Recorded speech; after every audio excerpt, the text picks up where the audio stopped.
Hi friends, வணக்கம் and welcome back to my channel. தினமும் சாதம் மட்டும் வச்சுட்டு என்ன குழம்பு வைக்கிறதுன்னு டிஃப்ரெண்ட்டாக யோசிச்சுட்டே இருக்கிறீங்கன்னா மறக்காமல் இந்த ஒரு குருமா ரெசிபியை ட்ரை பண்ணி பாருங்கள்.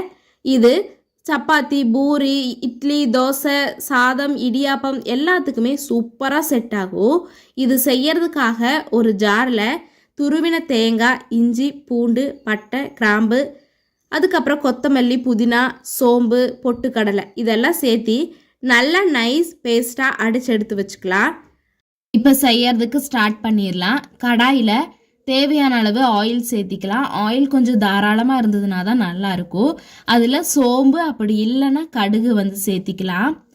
அது கூடவே கட் பண்ணி வச்சுருக்கிற வெங்காயமும் சேர்த்திட்டு வெங்காயம் நல்லா கண்ணாடி பதம் வர அளவு வதக்கிக்கலாம். கண்ணாடி பதம் வந்த உடனேயே நம்ம கட் பண்ணி வச்சுருக்கிற தக்காளியுமே சேர்த்திக்கலாம். தக்காளி சேர்த்தன உடனே இது வதங்குற அளவு உப்பு தேவையான அளவு சேர்த்திட்டு அதுக்கப்புறமா தக்காளி நல்லா குழைவாக வதங்கி வந்த உடனே கட் பண்ணி வச்சுருக்கிற கேரட், பீன்ஸ், காலிஃப்ளவர் வேணுன்னா சேர்த்திக்கலாம். டேஸ்ட் நல்லாயிருக்கும். இப்போ இது எல்லாத்தையுமே சேர்த்தி நல்லா வதக்கின உடனேயே கடைசியாக மசாலாவெல்லாம் சேர்த்திக்கலாம். ஃபஸ்ட்டே சேர்த்தக்கூடாது, அடி பிடிச்சிரும். மசாலாவுக்காக நாங்கள் எடுத்துருக்கிறது சிக்கன் மசாலா, மிளகாய்த்தூள், மஞ்சள் தூள், இது 3 மட்டும்தான் சேர்த்திருக்கிறோம். தேவை இருந்ததுன்னா மட்டன் மசாலா கொஞ்சமாக சேர்த்திக்கலாம். சேர்த்திட்டு இது எல்லாத்தையுமே நல்லா வதக்கிக்கலாம். சிம்மிலேயே தான் வச்சு வதக்கணும், அப்படி இல்லைன்னா அடி பிடிச்சிரும்.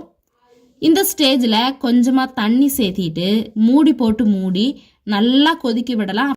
அப்போ தான் நம்ம சேர்த்தன காய்கறிகள் எல்லாமே நல்லா வெந்து வரும். அந்த ஸ்டேஜில் நம்ம அடித்து வச்சுருக்கிற தேங்காய் பேஸ்ட்டையும் சேர்த்திட்டு நம்மள்கிட்ட சோயா இருந்ததுன்னா அது சேர்த்திக்கலாம். சோயா சேர்த்து செஞ்சோம்னா எல்லாருக்குமே ரொம்ப பிடிக்கும். எந்த காயுமே தேவையில்லை, இந்த சோயாவே வச்சு சாப்பிட்டுக்கலாம்.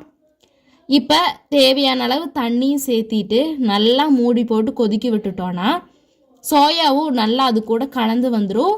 இப்போ எல்லா மசாலா வாசம் எல்லாமே போயிடும்.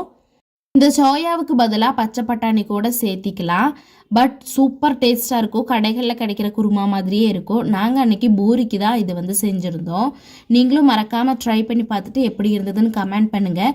பூரி நல்லா புசு புசுன்னு வர்றதுக்கான வீடியோவுமே நம்ம சேனலில் இருக்குது. லிங்க் கொடுக்குற டிஸ்கிரிப்ஷனில். வீடியோ பிடிச்சிருந்தா லைக் அண்ட் சப்ஸ்கிரைப் பண்ணிக்கோங்க.